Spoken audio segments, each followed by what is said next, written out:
Welcome to my vlog. Magandang umaga po sa inyong lahat. Ayan, nandito na naman po ako sa gulayan ng aking amiga. Ayan, tingnan nyo po yung kanyang mga gulay. Ayan, ang gaganda tingnan, ang gandang pagmasdan. Talagang ang aking amiga ay napakasipag. Ay. Ayan po, halika, tingnan po natin yung kanyang ampalaya na malago na. Ayan. Pipitasin daw po niya ngayon, mga amiga.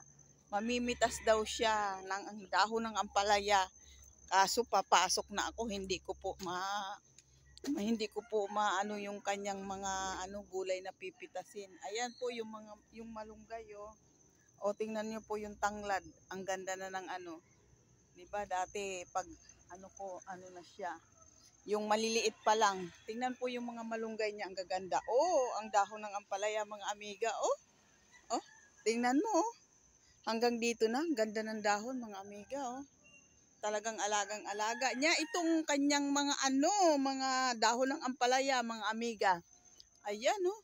Oh, nakita niyo naman po ang gaganda ng dahon ng ampalaya, oh. Hanggang doon sa taas, oh. Tingnan niyo po. O ang mga saluyot niya, oh. Ayan, ang gaganda, mga amiga, oh. Ayan. Pag medyo maaga pa po ang ayan, pasok na nabibidyohan ko tong, yung mga okra niya po, mga amiga, nabibidyohan ko tong mga gulay-gulay niya. Oh, ang daming bunga ng mga okra, mga amiga. Ayan, oh. Tingnan nyo, di ba? Ayan. Basta may tiyaga lang po talaga, mga amiga. May tiyaga sa pagtatanim. Talagang talaga. Ayan, oh. Sa magtiyaga lang. Ang gabihan niya hanggang doon, oh. Kapiraso lang po ito pero maraming tanim, mga amiga. Hanggang doon ang kanyang saluyutan. Diba po? Talagang may tiyaga. Magtiyaga lang talaga. Basta may tiyaga, mga amiga. Ito ang ampalaya, oh. Kumakaway-kaway. Ang gaganda ng mga dahon, mga amiga, oh. Ayan.